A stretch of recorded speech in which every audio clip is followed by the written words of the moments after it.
السلام عليكم ورحمة الله وبركاته.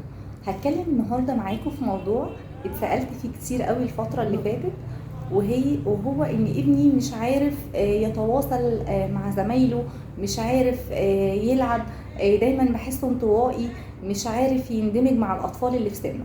طيب، دي مشكلة مهمة جدا ناخد بالنا منها، والطفل وهو صغير نبتدي نهتم ونعالجها، لان دي فعلا مشكلة. بيبقى هو مش عارف يعمل ايه، مش عارف هو ليه مش عارف هو ازاي يندمج مع اصحابه، مش عارف ازاي يلعب معاهم. احنا بندربه على ده. هقول لكم العلاج وهقول لكم كل حاجة تخص الموضوع ده، بس عايزة اقول لك في الاول خالص ان ابنك ده هو الثمرة بتاعتك. على قد ما هتهتمي بيها وعلى قد ما هتديها، على قد ما هتكون النتيجة حلوة جدا وهتبهرك ان شاء الله بإذن الله. فتابعي معايا وامشي على الخطوات اللي هقولها لك ديت، وان شاء الله هتشوفي احسن نتائج باذن الله. طيب، ايه اساسا السبب؟ ايه سبب المشكله دي؟ ليه ابني مش عارف يتعامل مع اللي حواليه، مش عارف يندمج؟ دايما هتلاقي الطفل دوت اللي بيبقى فيه عنده مشكله دي، دايما هتلاقي عنده انعدام الثقه بالنفس، ثقته في نفسه يعني مهزوزه. طيب، انا اعالج الموضوع ده ازاي؟ اساسا بيبقى ايه سبب انعدام الثقه في نفسه؟ ممكن تكوني انت بتوبخي ابنك كتير من غير ما تاخدي بالك. مثلا بيعمل كل حاجه، انت عملت كده ليه؟ ايه ده؟ انا ما قلتلكش اعمل ده. فده بيخلي الطفل يبتدي ثقته في نفسه كده زي الازاز كده، تكسري فيه. فبيبتدي يتكسر حته حته حته لحد ما تلاقي فعلا المشكله بقت كبيره، وصلت ان هو مش عارف يعمل اي حاجه، خايف دايما، خايف مش عارف يتكلم، مش عارف، خايف دايما، يعني حاسس ان هو مفيش ثقه في نفسه. طب انا اصلح بقى ده ازاي؟ دايما احسسه ان هو ليه دور مهم، واخليه يشارك معانا. الاول خالص اخليه يلم، مثلا يلا حبيبي لم الالعاب بتاعتك. مجرد ان هو لم بس العاب اقول له برافو شاطر واشجعه، وبعدين اخليه بقى يبتدي يشارك في حاجات جماعيه. يعني مثلا يحضر الاكل معانا، يحط مثلا طبق يكون بس بلاستيك، مش ازاز او حاجه، عشان لو قدر الله وقع او حاجه، حتى لو وقع اقول له حبيبي انا عارفه انك ما كانش قصدك، انا عارفه ان شاء الله ان انت المره الجايه هتخلي بالك ومش هيقع منك. دايما ما تقولهوش خلي بالك هيقع، هيتكسر، انا مش قلت لك هيتكسر ويقوم واقع نفسه، لان انت كده بتنبهي عقله وبتخليه يشتغل على انه هيقع، فبيخاف فبيقع. فخلي بالك من الحته دي. دايما قولي له لا انا واثقه انك شاطر، انك هتعرف، يلا يا حبيبي حط ده. مجرد ما يساعد، شكرا يا حبيبي ان انت ساعدتنا. ودايما تشجعيه وتحفزيه وتبني كده ثقته في نفسه، وتقولي له انت ابني يا حبيبي، انا واثقه فيك. دايما تديله عبارات ايجابيه. وكنت اتكلمت قبل كده في الموضوع دوت ازاي نبني ثقه الطفل بنفسه. طيب، دي اول حاجه اتكلمنا عليها، ان لازم يكون في ثقه في نفسه، وخليه يشارك في حاجات بسيطه، وخليه دايما يشارك في حاجات بسيطه على قده، عشان ما تطلبيش منه مهام صعبه قوي، علشان ما يتعقدش ويحس ان هو يعني ثقته في نفسه تتهز، لان احنا عايزين نقوي ثقته في نفسه. طيب، تاني حاجه بقى، وشايفه ان هي اهم حاجه، الشاشات دي هي الوحش القاتل. الشاشات دي بتوقف عقل الطفل، بتوقف الزمن عنده، بيبقى مش عارف احنا الصبح ولا بالليل، غير بقى المفهومات الغلط، المفاهيم الغلط الكتير اللي بياخدها.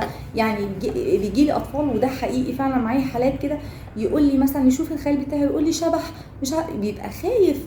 الخوف دوت بيأثر على شخصيته، فبيبتدي ياخد ويتعلم حاجات ويستقبل حاجات اصلا مش عارف يفرق، هو لسه مش عارف يفرق بين الخيال والحقيقه، فيبتدي يأثر عليه وعلى شخصيته. طيب، غير ان هو قاعد عمال يستقبل، مفيش تفاعل.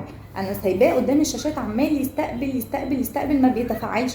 فلما اجي احطه في وسط اطفال او مع ناس، هلاقيه مش عارف يتكلم. طبيعي ان هو مش هيبقى عارف يتكلم، لان هو ما تفاعلش وما اتعلمش وما اتدربش هو ازاي يتكلم. فنخلي بالنا قوي موضوع الشاشات ديت، لان يعني انا اتكلمت في حلقات اللي فاتت، اكيد اللي متابعيني وعارفين، اتكلمت في موضوع الشاشات وازاي بتاثر حتى على انتباهه وعلى تركيزه وعلى تحصيله الدراسي، وكمان على التفاعل الاجتماعي، بتاثر جدا جدا جدا.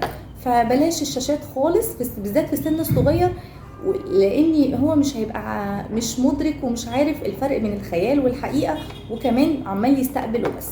وكمان يا ريت بيستقبل حاجات صح، لا دي حاجات كمان كلها بتضره ومش هتفيده. طيب، العلاج بقى.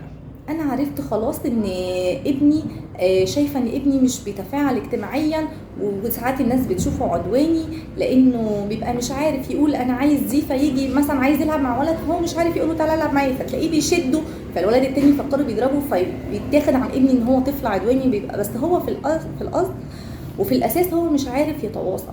طيب انا بقى عايزه اعلم ابني ازاي يتواصل اجتماعيا. طيب هعلمه ده ازاي؟ اول حاجه انا هبتدي اقول له يلا يا حبيبي سلم على مثلا ابن خاله، ابن عمه، زمايله في النادي. هبتدي بقى اخد ابني وانزل بيه بقى المجتمع، انزل بيه النادي، انزل بيه لعبه جماعيه يكون هو بيحبها، اشوف لعبه جماعيه يشاركوا فيها، اخلي ليه زمايله يلا يا حبيبي يلا هنسلم، يلا شاطر يا عمر سلم مثلا على صاحبك او سلم على ابن عمته او اي حد، اخليه دايما يبتدي هو يبادر ويسلم. هو في الاول هتلاقيه خايف ومتردد وبتاع، بس انت شجعيه وهتلاقيه بعد كده هو خلاص بقى موضوع ان هو يسلم على حد ده بتدربيه على انه يسلم على حد، بعد كده هيبقى الموضوع بالنسبه له عادي خالص. طيب نعلمه دايما ان هو يقول شكرا، دايما حد يديله حاجه اقول له يا حبيبي قول شكرا، اي حاجه بسيطه بس مهم قوي قوي قوي نعلم طفلي انه يقول شكرا. طيب وكمان اعلمه يقول لو سمحت، يعني لو لقى طفل واخلي لعبه هو يكون بيحبها قوي واديها لطفل يكون بيلعب بيها، واخليه يبقى هو عايز اللعبه فيبتدي يشاور لي ويعيط، اقول له عايز ايه، هو عمال يشاور لي وهو عايز اللعبه، اخليه بقى يتعلم يطلب ويقول له لو سمحت ممكن العب باللعبه دي، وشرط اللعبه دي زي ما قلنا يكون عايزها ويكون هو بيحبها.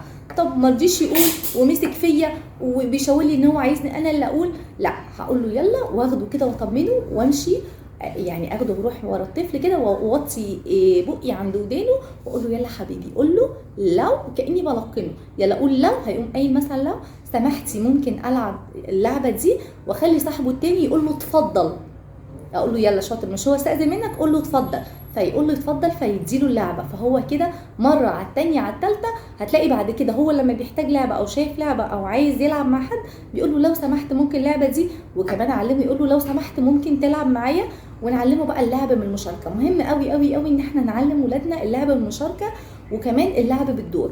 يعني يلا مثلا هنجيب لعبه صيد السمك او اي لعب كونكت فور اي لعبه، ويلا هنلعب بالدور، يلا ده دور مين، يلا حبيبي ده دورك انت هتحط ويحط، وبعدين اقول له استنى ده دور مين، ده دور صاحبك هو اللي هيحط، مثلا صاحبه التاني هو اللي يحط، فهو كده بيتعلم ان هو ازاي يشارك علشان ما يبقاش ما يخشش في موضوع انانيه واللي هو لا اللعب لوحدي، او ان هو يفضل يلعب لوحده او منطوي، لا بعلمه المشاركه وعلمه كمان ان هو يلتزم بالدور.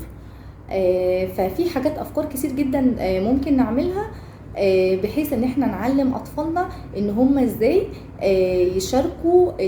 يشاركوا زمايلهم وما يبقوش منطويين ويلعبوا معاهم، بس في الاول محتاجين ان احنا بس ندربهم، وبعد كده مع التدريب هو خلاص هيتعلم. فانا كمان عايزاكي تستغلي كل موقف في حياتك، كل موقف في اليوم اللي بتمر بيه انك تعلمي الطفل من خلاله، هيبان جدا جدا جدا وبجد هيفرق جدا. اطفالنا بجد يستاهلوا ان احنا نتعب علشانهم، يستاهلوا ان احنا نديهم من وقتنا شويه ونفكر ونهتم بالموضوع.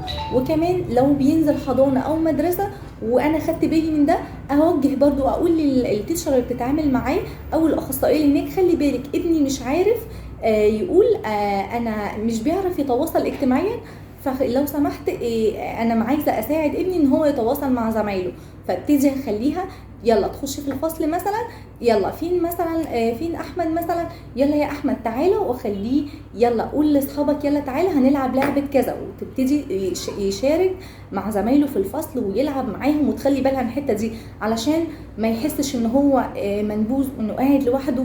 وكمان بتجيلي والله اطفال كبار يعني سنه ثالثه ورابعه ابتدائي وصلوا للسن ده وتقولي انا مش عايزه اروح المدرسه. ليه يا حبيبتي مش عايزه تروحي المدرسه؟ اصلا انا اصحابي مش بيحبوني، انا مش عارفه ليه مش بيحبوني. ابتدي بقى اسالها طيب ليه مش بيحبوكي، انت عملتي ايه؟ تبتدي مش عارفه هم كلهم اصحاب وانا لوحدي، مش عارفه لسه مش عارفه ازاي تقدر، لا اقول لها طب يلا ابتدي روحي شوفي ايه اللي بيضايقك منهم، قولي لهم لو سمحت ممكن نلعب مع بعض، شوفي اصحابك اهتماماتهم ايه وابتدي انت كمان شاركيهم واهتماماتهم. كل الحاجات دي مهمه قوي، ومهمه قوي ان احنا نهتم قوي بالجانب الاجتماعي، وان نعلم اطفالنا ازاي يبقى في ما يبقوا ازاي اجتماعيين وازاي يلعبوا وازاي يبقى في مشاركه اجتماعيه من سن كمان 3 أو 4 سنين.